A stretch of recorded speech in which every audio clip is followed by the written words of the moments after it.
नमस्कार। दिल की बात कार्यक्रम में इस एपिसोड में आप सभी का हार्दिक अभिनंदन। जैसा कि हम हर एपिसोड में वसुंधरा के कण कण में व्याप्त जो धार्मिक वीरता है, कार्मिक वीरता है, ऐसे महान शख्सियत लोगों से रूबरू हम लोग कराते आए हैं। आज हमारे बीच श्री राम शास्त्री, जो अल्प आयु में एक ग्रामीण अंचल से निकलकर अंतरराष्ट्रीय ख्याति प्राप्त कर चुके हैं, ऐसे व्यक्ति का मैं इस कार्यक्रम में स्वागत करता हूं, अभिनंदन करता हूं, साधुवाद देता हूं आपको, आपके माता पिता को और आपके गुरु को। श्री राम शास्त्री, आपका हमारे कार्यक्रम में हार्दिक स्वागत। बहुत बहुत धन्यवाद। बहुत अच्छा लगा जब आपसे हमारी मुलाकात हुई और जब ये जाना कि वैसे तो ये कहा जाता है कि जिनका अंतःकरण सत्व गुण के समुद्र में निमग्न हो गया है वे ही दुनिया के सबसे सच्चे साधु हैं। लेकिन आज के इस बदलते परिवेश में सच्चे साधुओं का तो केवल नाम रह गया है। ज्योतिष, तंत्र, मंत्र, ऐसी जो विद्याएं हैं, विलक्षण विद्याएं, इनका आज केवल नाम रह गया है। किंतु हमारी इस भारत भूमि में ऐसे विद्वान, ऐसे उद्भट जानकार जो जन साधारण के लिए, जन कल्याण के लिए आध्यात्म शोध करते रहते हैं, उनकी कोई कमी नहीं है। और उनमें से आप भी एक मूर्धन्य व्यक्तित्व में हैं, ये जानकर मुझे बहुत प्रसन्नता हुई। मैं थोड़ी सी जिज्ञासा शांत करना चाहूँगा। इतनी छोटी आयु में आपने ये सारी उपलब्धियाँ प्राप्त की, तो आपको प्रॉब्लम्स तो बहुत आई होंगी रास्ते में। प्रॉब्लम तो बहुत आती है। देखो बताऊँ आपको, एक गांव से, मेरा गांव है लालसोट तहसील में, शामपुरा कला है जी।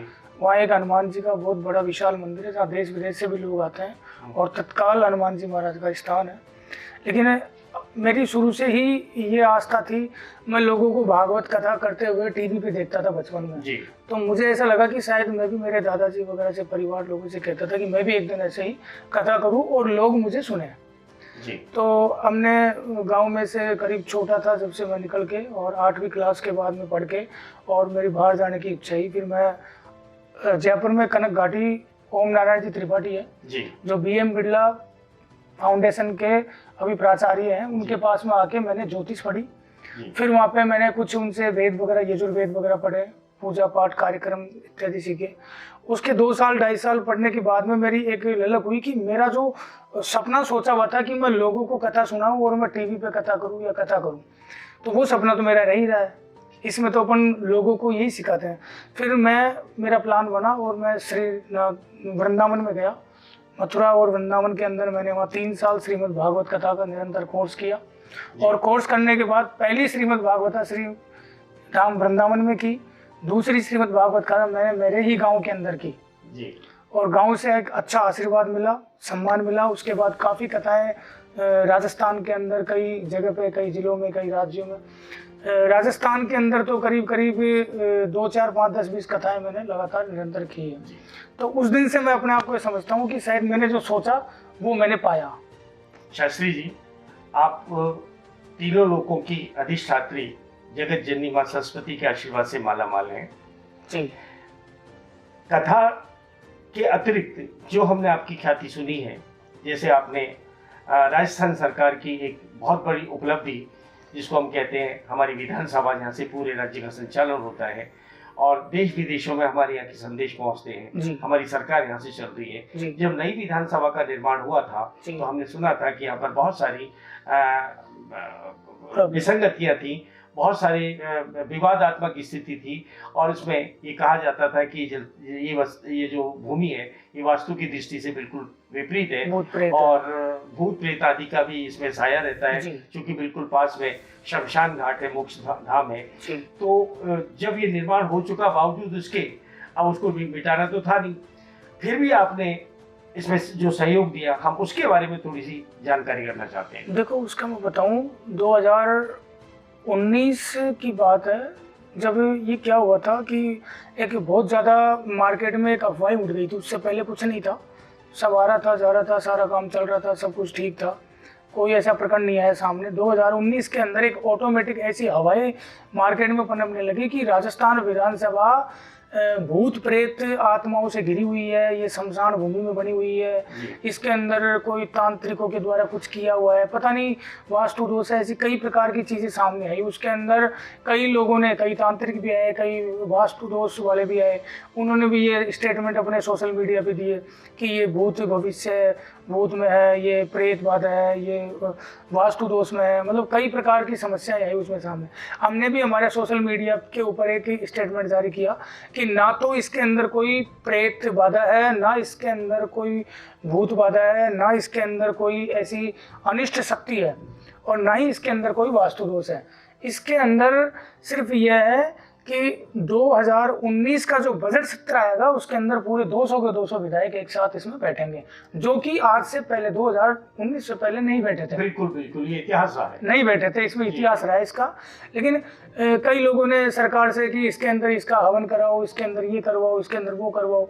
हमने इसके लिए हमारे ही बेस के ऊपर हमारे इष्ट श्री हनुमान जी महाराज से और गुरु महाराज से एक ही प्रार्थना करके, और हमने इसका एक 9 दिवसीय अनुष्ठान चालू किया हमने खुद ने। उस अनुष्ठान के अंदर हमारा एक ही था कि हमने ये वाक सिद्धि जिसको कहते हैं, जो हमारे गुरु के द्वारा मंत्र दिए हुए हैं इष्ट के द्वारा, तो उन मंत्रों की सिद्धि हमने की, तो उनका प्रभाव एक ऐसा होता है कि हमारी जबान से कोई चीज़ निकल गई तो हम उसके पीछे अड़े रहे फिर कि ये चीज़ हमने कह दी, तो ये साक्षात्कार वाकई में ये ऐसा ही होना चाहिए। 2019 के अंदर बजट सत्र के अंदर सारे 200 के 200 बैठने चाहिए, तो साहब वहाँ पे पूरे 200 विधायक बैठे, सारा काम ठीक हुआ, अच्छा हुआ, खूब लोगों ने मुझे बधाइयाँ दी, सब कुछ अच्छा हुआ।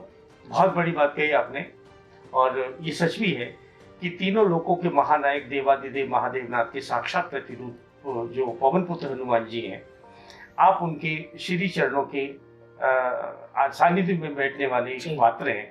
और ऐसे जो पात्र होते हैं वो थोड़े से हटी होते हैं, उनकी हट सीधी अपने आराध्य के प्रति होती है, आराध्य से होती है, क्योंकि उनका ये मानना है कि यदि मेरी बात खराब हो गई या मेरी आवाज में कमी आ गई तो ये मेरा नहीं, आप श्री के नाम पर एक सवालिया निशान होता है।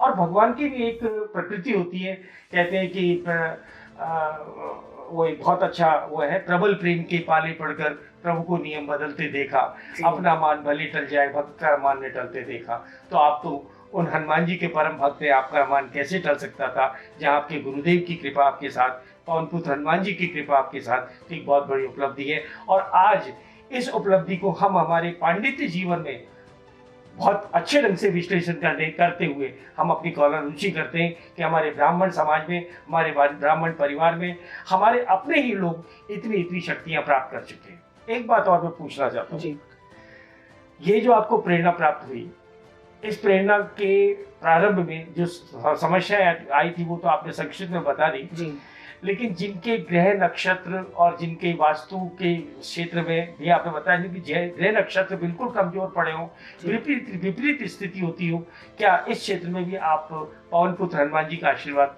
हम लोगों को या हमारी जनता को या आम भक्तों को प्रदान कराने की स्थिति में है? अगर है तो हमें थोड़ा विश्लेषण कीजिएगा। देखो, इसमें यही है कि इंसान को हर मुश्किल के अंदर अपने इष्ट का, अपने गुरु का और अपने माता पिता का साथ कभी नहीं छोड़ना चाहिए। बहुत अच्छा, ठीक है। क्योंकि दुनिया में दोस्त, सगे, संबंधी, ये चीज़ मैंने खुद ने भी देखी है और शायद आप लोग भी देख रहे हैं, और आज इस कलयुग के अंदर जो हो रही है घटनाएं वो शायद आप लोग देख रहे हैं कि अगर आज आपके पास सब कुछ है तो आपके साथ सब लोग लगेंगे, ठीक है। लेकिन आज ही अगर आपको किसी प्रकार बाय द वे आपके साथ कोई प्रॉब्लम खड़ी हो जाती है तो उस समय आप अपने किसी भी परिचित को फोन करोगे तो शायद वो 1 मिनट के लिए दूर हट जाएगा, लेकिन उस जगह पे आपका गुरु, आपके माता पिता, ये और आपका इष्ट वही साथ देगा। उसके अलावा आपका कर्म और धर्म किया हुआ है वही साथ देगा, इसके अलावा आपका साथ कोई नहीं देने वाला है। लेकिन ग्रहों के जो चक्र है उनसे तो पांडित्य प्रभावित होने से बचा सकता है। ग्रहों के अंदर यह है कि देखो, ग्रहों की स्थितियां होती है, जैसे अपने अंदर रिश्तेदारियां होती है वैसे ही ग्रहों की रिश्तेदारियां होती है। तो ग्रहों के अंदर क्या है कि जो अनिष्ट ग्रह, शुभ ग्रह, ये सारे अपनी कुंडली के अंदर जिस आधार पर बैठे हुए हैं, उन आधार के अंदर अगर उनका समय से पहले, मतलब जैसे बाढ़ आने से पहले अगर उसकी रोक लगा देते हैं अपन, तो उस ग्रह का बुरा प्रभाव, वो ग्रह तो जोर तो करेगा लेकिन उसका बुरा प्रभाव अपने शरीर पे, अपनी कुंडली में कभी नहीं पड़ेगा, ना अपने व्यापार में पड़ेगा, ना किसी चीज में पड़ेगा। वैसे भविष्य के प्रति हम रूपरेखा अगर बनाते हैं तो वो तो आता है। मैं आपसे छोटी सी बात पूछना चाहता हूँ, आपका what is the aim in your future life, in this life? देखो मेरा फ्यूचर तो यही है कि, लक्ष्य क्या है आपका? लक्ष्य मेरा यही है कि एक तो समाज के अंदर जितने भी, जैसे आज हमारा ब्राह्मण समाज है, कई लोग अलग समाज से हैं, तो समाज के अंदर समाज बिल्कुल एकता से रहे, वही सब कुछ है। दूसरी चीज़, मेरा लक्ष्य यह है कि मैं आगे जाके और लोगों को, मतलब मेरे से लोग प्रेरणा लें।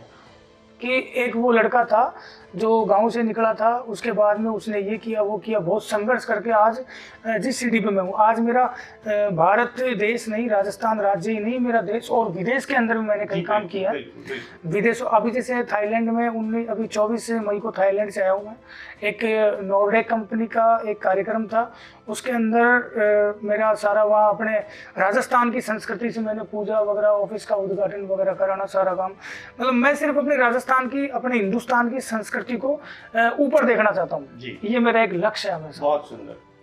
आपसे बात करके हम जनसाधारण को, आम व्यक्ति को ये कहना चाहेंगे कि जो व्यक्ति के अंदर हीन भावनाएं अपने भविष्य के प्रति, अपने कर्म के प्रति, इसके बारे में ये कहना चाहूँगा कि उस परम पिता परमेश्वर ने इस पृथ्वी पर हम हर व्यक्ति को इकलौता भेजा है, और उसको भेजने का कारण कोई न कोई तो रहा ही है, कोई लक्ष्य रहा है।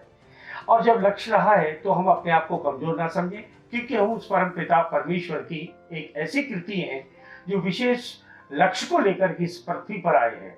श्री राम शास्त्री इसके जीवंत उदाहरण है। कहते हैं कि गुदरियों में लाल होते हैं। लोग कहते हैं कि गांवों से प्रतिभाएं नहीं निकलती। मैं कहता हूं कि गांवों से ऐसी प्रतिभाएं निकलती हैं जो न केवल हमारे समाज की, न केवल हमारे जिले की, न केवल हमारे प्रांत की, न केवल हमारे देश की, बल्कि अंतर्राष्ट्रीय स्तर पर वो अपना विजय पताका और अपने यश पताका को फहराते हैं। मैं साधुवाद देता हूं भाई श्री राम शास्त्री को, और आपके द्वारा बताई गई इन बातों को मैं सबसे अपेक्षा करता हूं कि अपने गुरु का, अपने माता पिता का आशीर्वाद प्राप्त करें, और हमारे सनातन धर्म की जो परंपराएं हैं, जो हमारी सभ्यता और संस्कृति उसका निर्वहन करते हम आगे बढ़े। भले हम परिवर्तन करें अपनी जीवन में बदलती हुई परिवेश में, लेकिन परिवर्तन भी ऐसा हो जो एक सुंदर समन्वय लेकर हो, जैसे स्वतंत्रता का, अनुशासन का एक सुंदर समन्वय होता है, तो एक नई जिंदगी शुरू होती है। श्री राम शास्त्री के इन वक्तव्य से हमको प्रेरणा मिलती है। साधुवाद, आप सबको साधुवाद। भाई श्री राम शास्त्री को बहुत बहुत धन्यवाद। बहुत बहुत धन्यवाद।